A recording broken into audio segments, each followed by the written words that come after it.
Pauline Clance et Suzanne Hems sont deux psychologues. Elles ont découvert en 1978 la forme du syndrome de l'imposteur. Elles ont étudié auprès de femmes très compétentes et qui, malgré leur réussite, avaient l'impression de tromper leur entourage. Elles avaient ce sentiment de ne pas mériter leur place, malgré leurs compétences et malgré le travail fourni. Depuis, de nombreuses études ont démontré que ce phénomène, cette forme du syndrome de l'imposteur, est extrêmement répandue. Certaines recherches estiment d'ailleurs que près de 70% des personnes vont vivre au moins une fois dans leur vie une forme de syndrome de l'imposteur. Ce qui est important de comprendre à ce stade, c'est que le syndrome de l'imposteur n'est pas lié à un manque de compétences. Bien au contraire.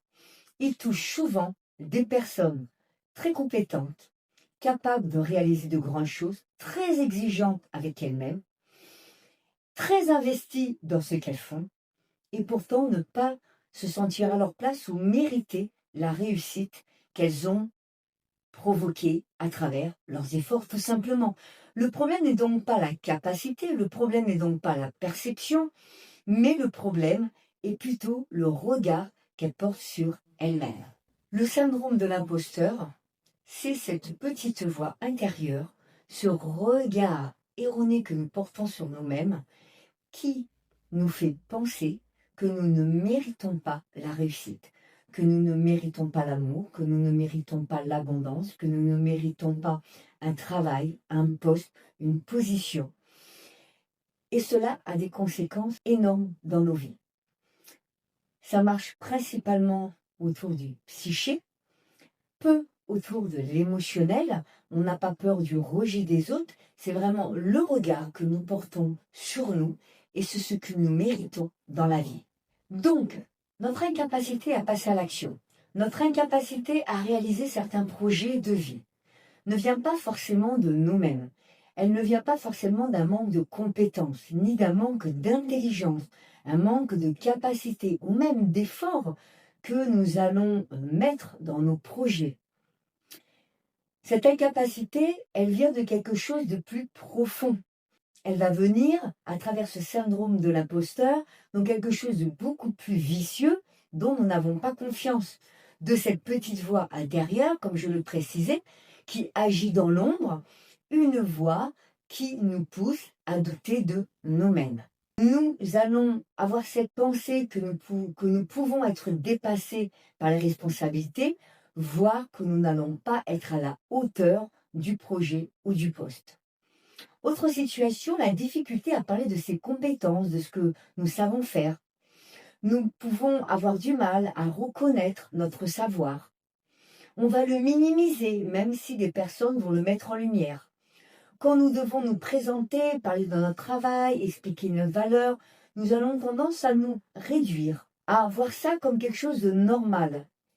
Et si nous osons nous exprimer, nous aurons l'impression d'en faire trop, d'être prétentieux.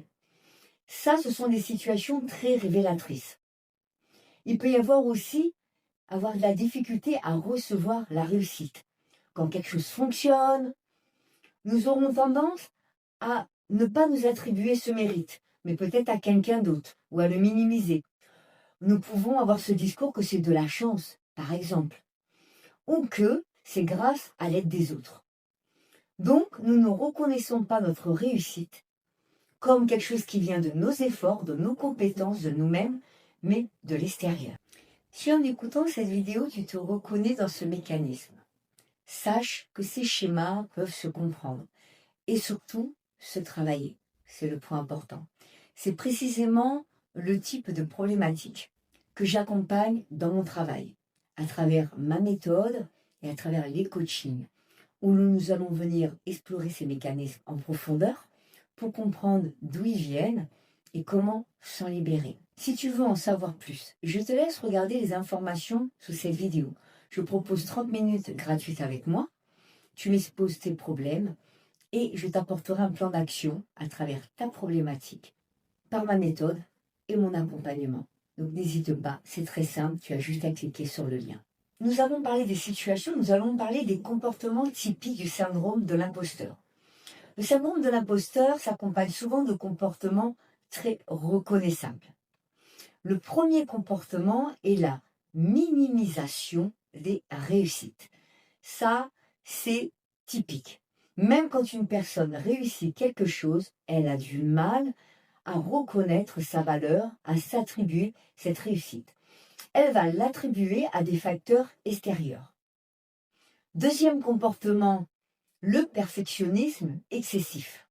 La personne pense qu'elle doit être parfaitement prête ou parfaitement compétente avant d'agir.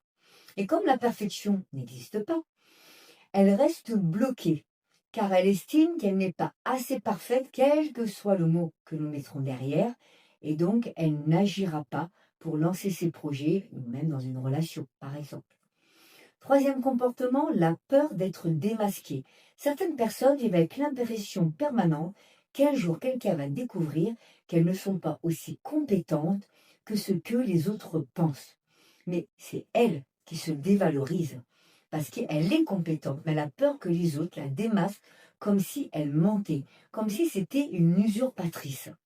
Cette peur peut créer beaucoup de pression extérieure. Ce qui est intéressant pour aller plus loin, c'est de comprendre la racine profonde du syndrome de l'imposteur, car évidemment, il ne naît pas, il n'apparaît pas par hasard.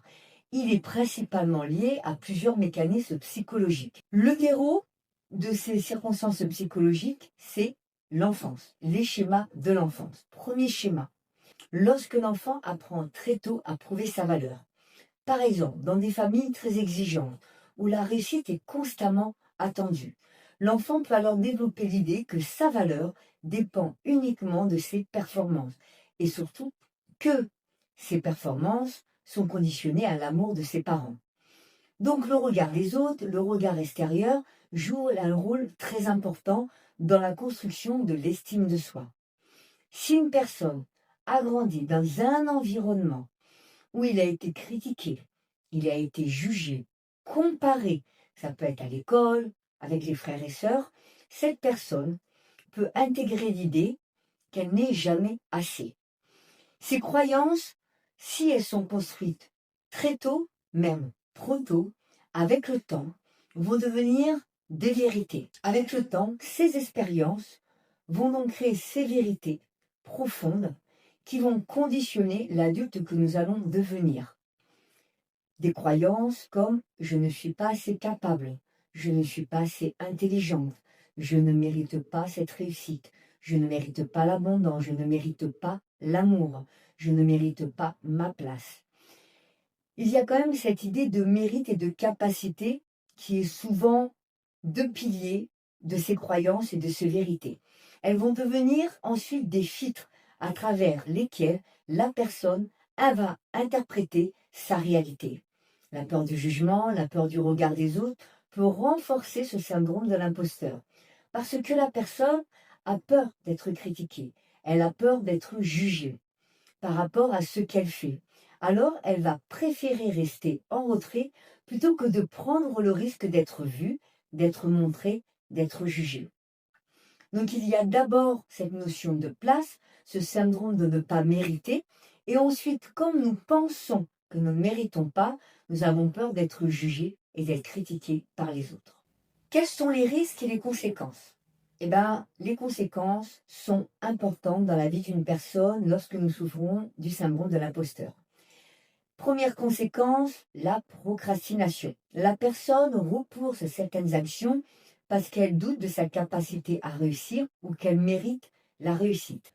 Autre conséquence, l'auto-sabotage, qui est différent de la procrastination. Certaines personnes abandonnent des projets ou ne vont pas saisir certaines opportunités parce qu'elles pensent qu'elles ne vont pas être à la hauteur. Évidemment, derrière, il va y avoir des excuses, que ce n'est pas le moment, que ça va être difficile dans la pratique. Peu importe, on va s'inventer un scénario pour justifier le refus de l'opportunité. Avec le temps, cela peut conduire à une stagnation. La personne reste au même endroit dans sa vie, malgré son potentiel, malgré toutes les compétences qu'elle peut avoir.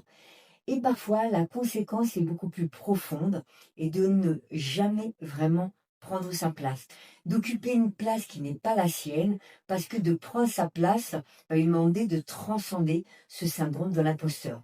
Donc elle va rester en retrait Et même lorsqu'elle pourra pleinement s'exprimer, elle ne le fera pas, paralysée par ce syndrome de l'imposteur.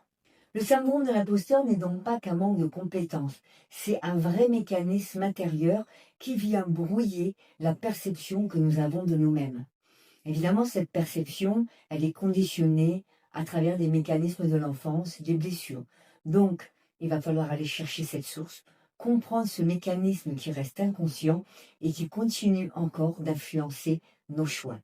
Dès lors, on pourra s'en libérer et pleinement s'autoriser à réussir, pleinement utiliser ses compétences et surtout pleinement prendre sa place, incarner sa mission et surtout pouvoir réaliser tous les projets que nous souhaitons réaliser dans notre vie. Cela n'occultera pas nos peurs, mais nous arriverons à les transcender, car nous réaliserons les choses de notre vie et ferons nos choix alignés avec nous-mêmes et non pas à travers ce filtre inconscient du syndrome de l'imposteur. J'espère que vous avez aimé cette vidéo. N'hésitez pas à la liker, à commenter, à la partager. Et je vous dis à très bientôt pour de nouvelles vidéos.